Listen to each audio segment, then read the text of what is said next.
I'm going to talk about driving your campaign and adventures using themes rather than focusing on NPCs. Welcome to my channel. I focus on tabletop role-playing games, video games, and science fiction.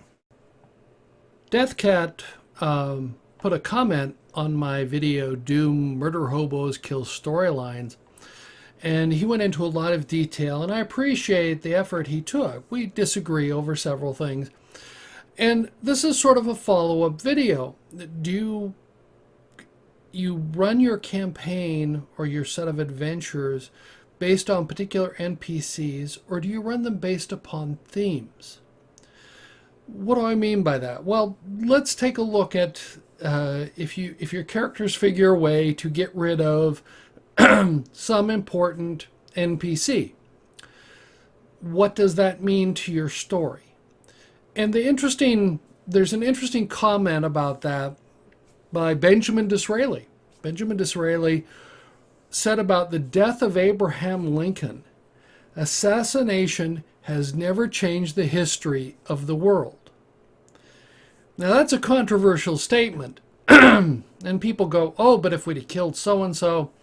And if you go looking out about that, actually, the New York Times in 2015 actually asked the questions, do assassins really change history?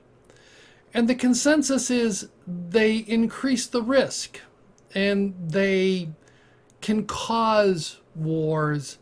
They don't really end wars. You can read theirs. That's not exactly what they wrote. I'll leave it to you to take a look at what the New York Times wrote. But my argument is that assassinations or getting rid of one NPC really doesn't change the war. Doesn't change what's going on in the world. That the analogy that I'd used in the previous video about do murder hobos kill storylines was that when one NPC is offed, another one can, just like the Linnerian Hydra, you cut off one head and two sprout up in its place. So that's my basic concept, is that the plot lines in your world, in your adventures, should not be driven by an individual PC. There should be a motive behind that. If it's just one person, how do they get into power? I mean, you can take a look at how did Adolf Hitler come to power, and many argue that it was actually the Treaty of Versailles which imposed such horrible restrictions on post-World War I Germany, that it set the stage for someone who would come in and stand up to the Treaty of Versailles and break the rules, and that set up a whole horrible precedent there. Because if you take a look at how Hitler came to power, it doesn't mean that what he did was right, but if you understand how oppressive the Treaty of Versailles was, you understand why people wanted relief from that. So he came to power because of that. And so and I'm not an expert on history by any stretch of the imagination. I read a little bit and come to my own conclusions and so on, but I'm not a history expert, but I enjoy certain parts of history. So you can run into other things, like you have the start of World War I was the assassination of Archduke Ferdinand of Serbia. So you can see how killing someone can instigate a war, can institute that. But if you follow the logic of Benjamin Disraeli, that assassination never really changes history, that the setting of the tensions that were building were present, and an assassination may trigger certain events that may get someone into war. Archduke Ferdinand the death of his assassination starting in World War I. Arguably, the death of Abraham Lincoln didn't end the Civil War. The Civil War had already ended. and it didn't change anything really. It was a horrible thing that happened, and that's what assassination is. It's a horrible thing. But we're talking about a fantasy world. So your characters decide to figure out how to kill the leader of some country. Why not? Because it's in a fantasy world. But if you follow the logic, which is in there, that the assassination never really changes something. For those of you who enjoy Game of Thrones, or I watched, there was the White Queen on Stars, and now it's the White Princess, and you see this, and it's based upon or if you've watched the Tudors when that was on Showtime, that whole War of the Roses, all of those are somewhat based upon the idea of the War of the Roses, where the ruler really wasn't that important. They had a major impact, but they were the actual pawns in the game. I've mentioned one of my favorite movies is The Lion in Winter, where you're talking about Henry II, and how he wanted a strong son to follow him. That was his major impetus, because he had seen his father had just been a pawn. His father, who was king when he was brought to power, he wasn't the one who brought himself to power. That it was all these lords and nobles had brought him to power. They'd picked him and made him the ruler. So if you have someone running some horrible, evil domain, and you off that leader, do you really think you end the campaign? Well, okay, many game masters will go, oh, you solved the campaign, you've ended the ruler. But I've mentioned this before. You always have minions below it. The argument that the getting rid of, like, the mafia, where there was the whole thing. You have the leaders of the mafia that you managed to put in prison, but it's the next person down, and there were bloody battles because there wasn't clear lines of succession who would come to power afterward. And that opens up whole interesting things. If your characters figure some way to off an important NPC, I still say you can create more NPCs, pick up the same themes. That's the idea. Now I got a link in here to to a list of common themes, and that's the key to making a deeper adventure, a deeper campaign, because now it's not just one NPC driving it, or one NPC driving a particular faction. There's a reason why they follow him or her, that NPC. Why do his followers follow that person? Because they believe in the ideals that person espoused. Now, they may have changed, or they may be false, or whatever. Those are twists that you can put into your campaign. But the core is that there is a theme. Why do they want to do that? What is in it for them? And very few leaders in history really come to power just on their own megalomania. They have to inspire followers to follow them, because they can't be everywhere and do everything. They have to have people who are willing to follow them and to do follow their ideals. And getting back to Hitler, that was why the SA, which was the Night of the Long Knives, where they got rid of the SA, because Hitler was changing his policies, and he knew the SA wouldn't go along with that. So he assassinated all the leaders of the SA, and he didn't assassinate the single leader. He went down and assassinated several levels, so that it basically killed them all. Now, that's the way to get rid of a major organization.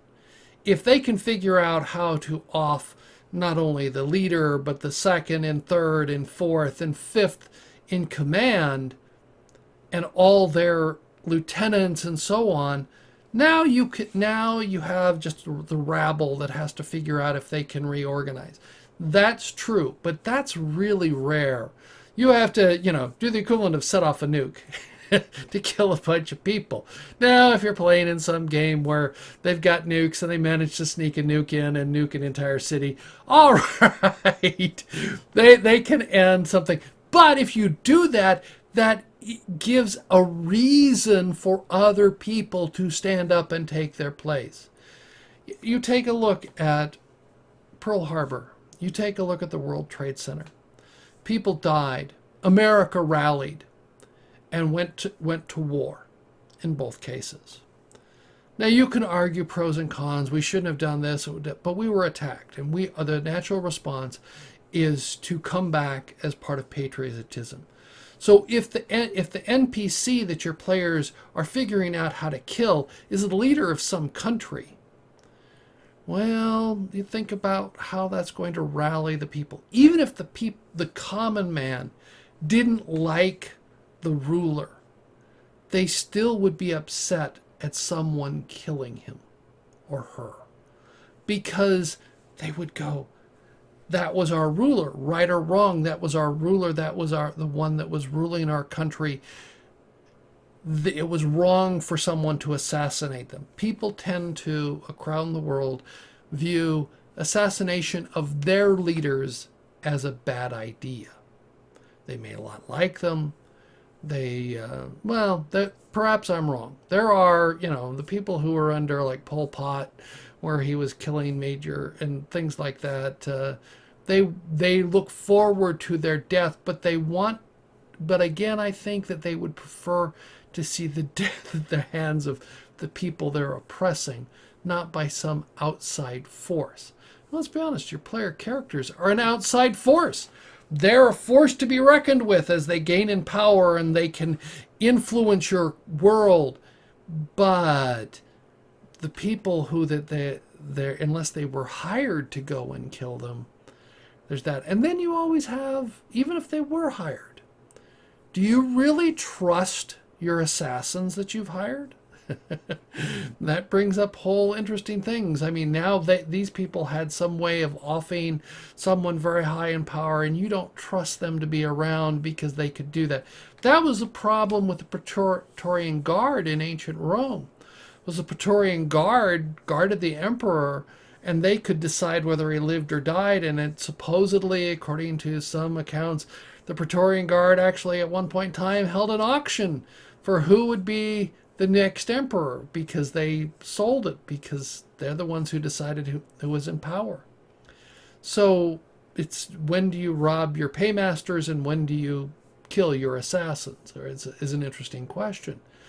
But all of this is based upon themes.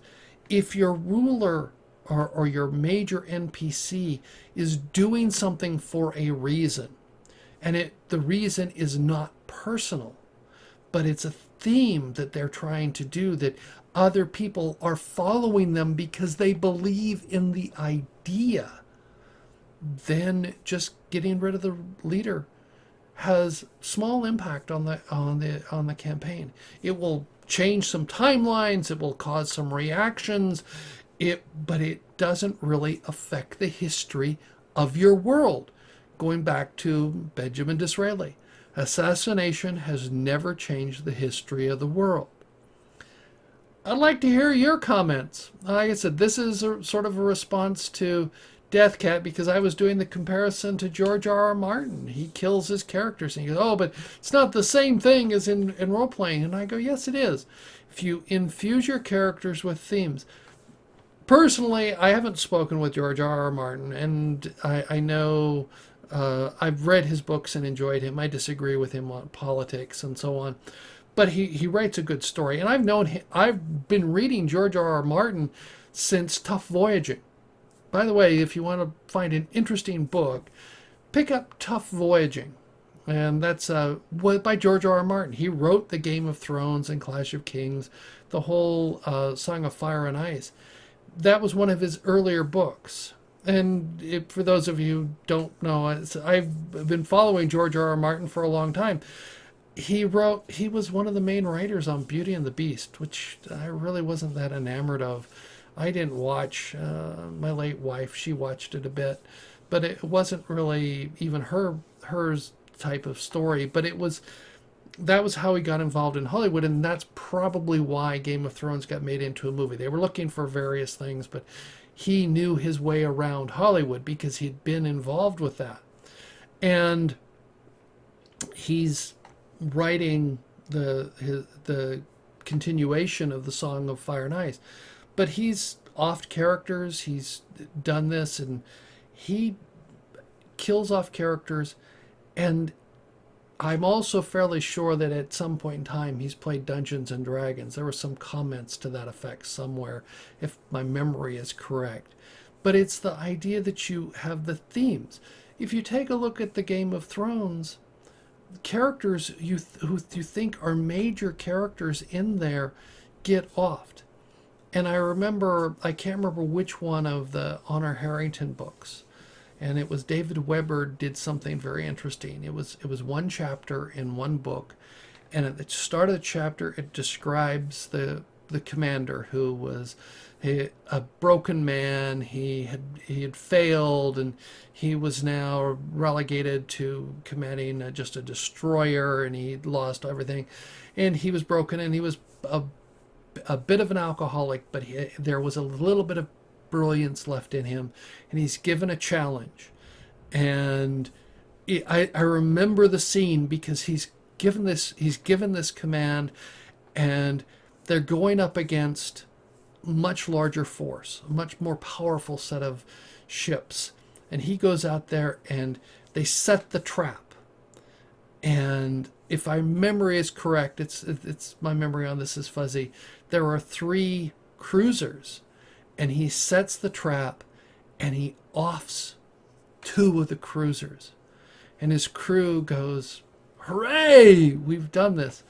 And he knows they're dead because he did major damage to the enemy, but he knows tactically he is no match for what's left, and they're going to off him. And that's the end of the story. It was a throwaway character, but it grabbed me as an interesting story in a larger narrative. And that's what I think of the NPCs. They should be an interesting story in a larger narrative. They shouldn't be the ones driving the story. So give me your comments. I'll try and reply to them like I did to Dead Cat. It was interesting, and I appreciate the comments. So thank you for watching my video. I look forward to learning what you think about this video. Let me know in the comments below. If you like the video, press the thumbs up button. You can subscribe by clicking the link in the lower left. If you are interested, there are links to more content.